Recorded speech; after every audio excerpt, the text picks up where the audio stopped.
So I've been working with women, burlesque and femininity for the last 8 years. And today I would like to share with you my experience of working with over 4,500 women and how this has led me to believe that embracing, respecting and celebrating femininity on a global scale could change the world. And to do that, I'd like to look at illusions that empower us and some that don't. So to start with, I'd like to look at an illusion that's possibly in this room right now. If I told you I was a doctor, you'd have a really clear idea about what I do. But when I say I teach and perform burlesque, there are probably as many different interpretations of my profession as there are people in this room. For example, my goddaughter thinks I am a glamorous fairy queen. My neighbour, however, thinks I am an escort.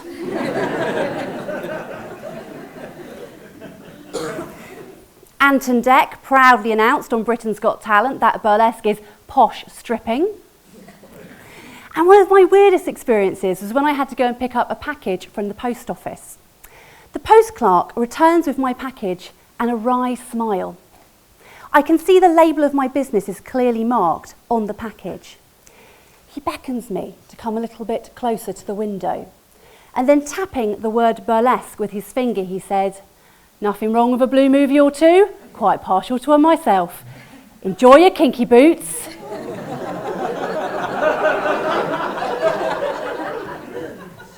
I have to admit, I was so taken aback that I was unable to inform him that, one, I am not a porn star, and two, unfortunately, there were no kinky boots in that package. It was an inflatable gym ball for Pilates.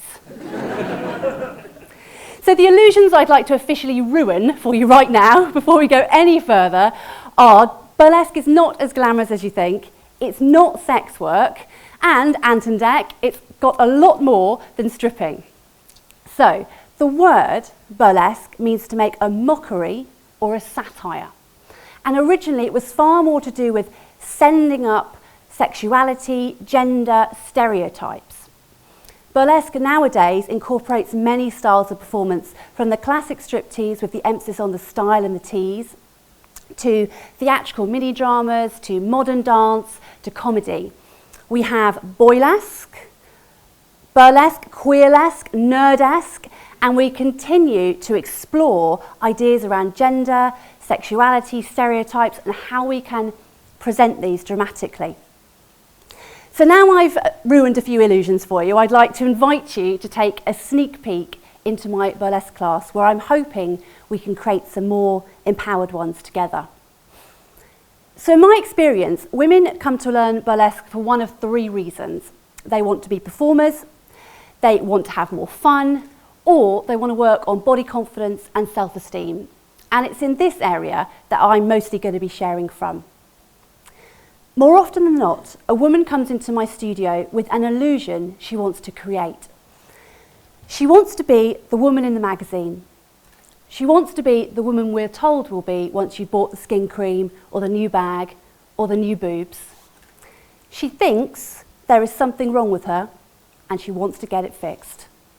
But I already know what's going to happen because I have seen it thousands of times. If you give a woman a safe place to play, express, and revel in her femininity, it's magical, it's transformative, and it's revealing. But we often start with this stressful thought about needing to be more of something. For example, more sexy. Anybody ever had that thought? Not that you're admitting it. So maybe you want to impress a certain someone, or you just want to feel sexier for yourself, but often there's a lot of trying going on. Perhaps you've invested in some stockings, you've managed to squeeze yourself into the corset, it's already going wrong because now you can't breathe. You can only fit a third of one boob into the balconette bra, you've laddered your stockings trying to get the garter belt on, which now is pinged across the room, but yes, I'm doing sexy and it feels really uncomfortable. Yes, doing sexy is stressful for the very fact that we're doing it, which is masculine, as opposed to being, which is feminine. And feeling sexy, the kind that's effortless and self-fulfilling, comes from a creative feminine space. And I think femininity has had a really bad rap because it's often perceived as passive, weak, a vulnerability to be hidden or even ashamed of. Whereas I see femininity as this courageous, fun, sexy, creative, magic essence. It feels like an essential source of nourishment and power. A power that we've been disconnected from. I think we've become so used to the idea that equality means we can have what a man has if we act like a man, that we've had to sacrifice a lot of our feminine expression to get ahead, to survive. And it's been necessary, but we're in a new time now. So in my class, we reclaim some of this magic and we go on our own feminine adventure, down the rabbit hole, into the depths of who we are, and create from the inside out. And it's going to be a lot of fun, it's going to be cheeky, it's definitely going to get mucky, because to get to sexy, we have to go through silly first. And I mean, throw your head back, giggle-tastic, laugh like Alice in Wonderland laughed and declared it's all just a pack of cards. Everything you've been told about what you should and shouldn't be, let it go. It's all been a joke on you. So now we've got this clear slate and we're in the game with fun and freedom. It's time to ask yourself what inspires you about yourself, about the world, colours, stories, songs. This is where you're going to create your avatar, your alter ego of transformation. And you might want to give this new heroine or hero a name like Luna Peach or Evelyn Carnett or Belle de Coco Noir. And then, of course, you're going to fall in love with her, believing, and sometimes you have to fake it to make it, that every part of you is exquisite, and yours to present to the world as you wish. And then you learn to be adored, not as an object to be sexualized, but as a full-blooded, heart, body, mind, soul woman. What's not to love? And finally, with a ton of glitter, we are going to celebrate your creation by unveiling it to yourself, or to an audience, or to the world. And you might just notice that this beautiful illusion you've created reflects the reality of who you are far more than the disempowering one you came in with. Would you like to see some? Yeah. So this is Rara Avis in Rainbows. And Itsy Ditsy transforming herself from a downtrodden secretary to a stationary fairy. Evelyn Carnett discovering her inner wolf with her Burlesque version of Red Riding Hood. Viola Panique literally channeling a Venezuelan goddess. And once you've released your inner goddess, you tend to look a little bit like this. So this is what happens in my class. However, the idea of women doing anything to do with their sexuality does tend to make people go a little crazy. I used to hire the basement in a pub, and every week myself and 18 ladies would make our way through the bar to our class, past the men with their pints and their knowing looks. The poor lambs were under the illusion that our burlesque class had something to do with them. This particular week was striptease week, and we teach the wondrous art of nipple tassel twirling. Once you've got the technique, it's easier than you think, and soon the room is filled with ecstatic squeals and raucous laughter. Never was there a better time for a little joke to take place. Filled with Dutch courage, one of the men from the upstairs bar burst into the studio, pretending to be looking for the bathroom. Now, I'm sure he was expecting his own orgy of lady loving. But what he actually got was 18 women so excited with their achievement that they literally ran at him, arms in the air, cheering, boobs twirling, as if Joan of Arc had shouted, "Charge!" The poor man. His face, the shock, the horror. Scooby-Doo style, he tried to make a swift exit, stumbling backwards up the stairs, never to be seen again. You see, when a woman is enjoying her sexuality as opposed to being sexualized, it doesn't look like the women in the magazine. It looks a little bit more like this. And funny enough, the majority of burlesque audiences tend to be women.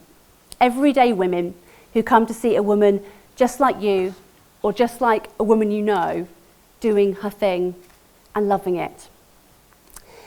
Celebrating femininity on a physical and energetic level without fear or shame, it is magical, it's transformative, and it's revealing.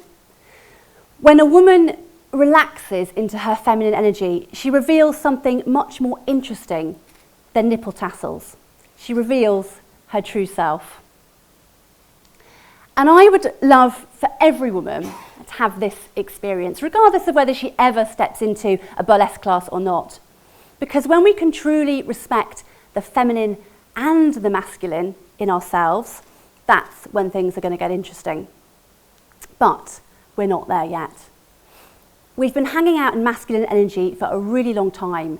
And this isn't about battle of the sexes. Masculinity is gorgeous, it's wonderful, and we need it.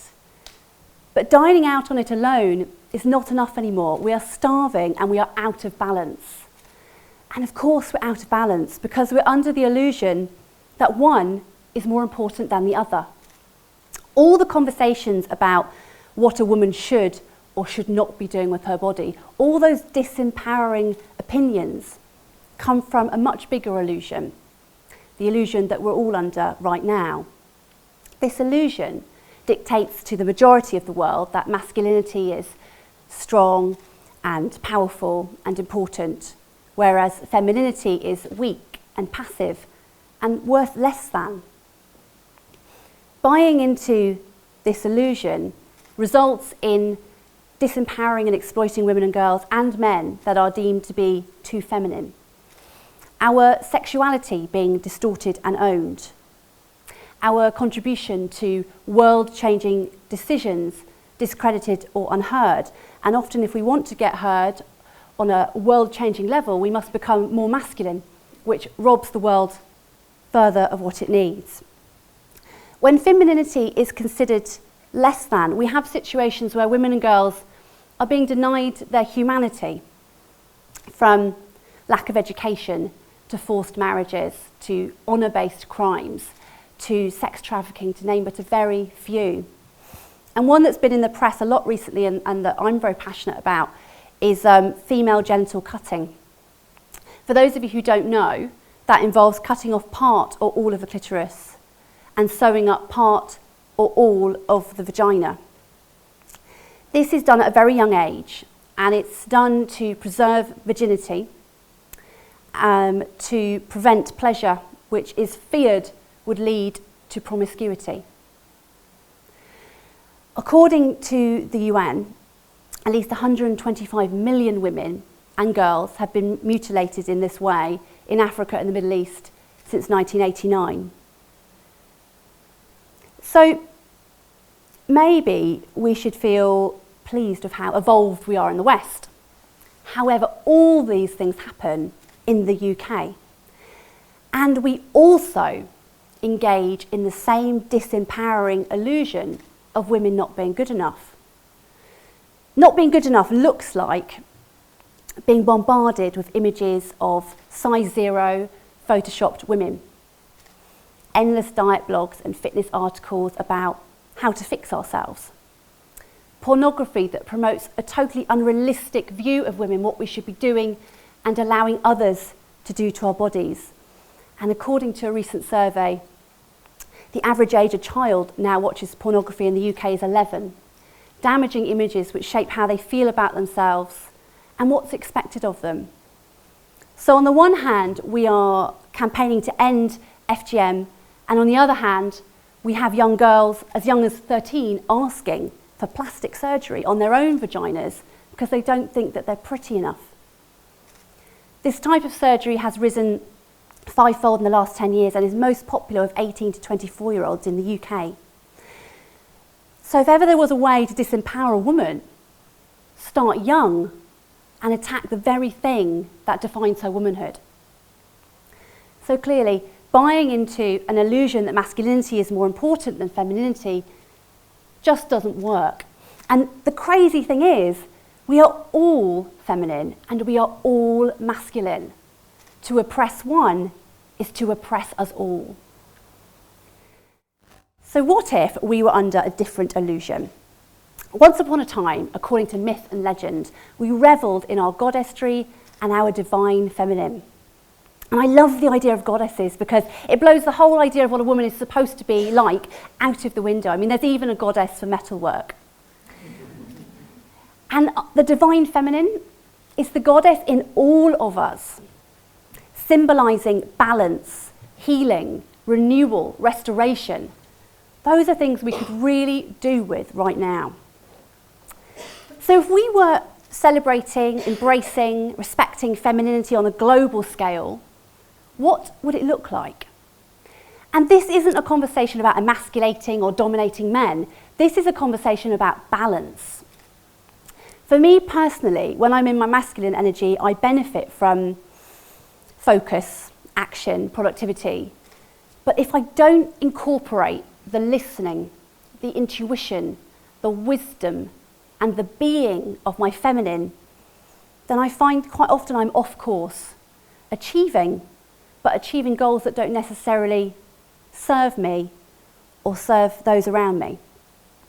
So my hunch is, if we were just to acknowledge our personal power in the masculine and the feminine, it would make a huge difference in how we feel about ourselves and our future.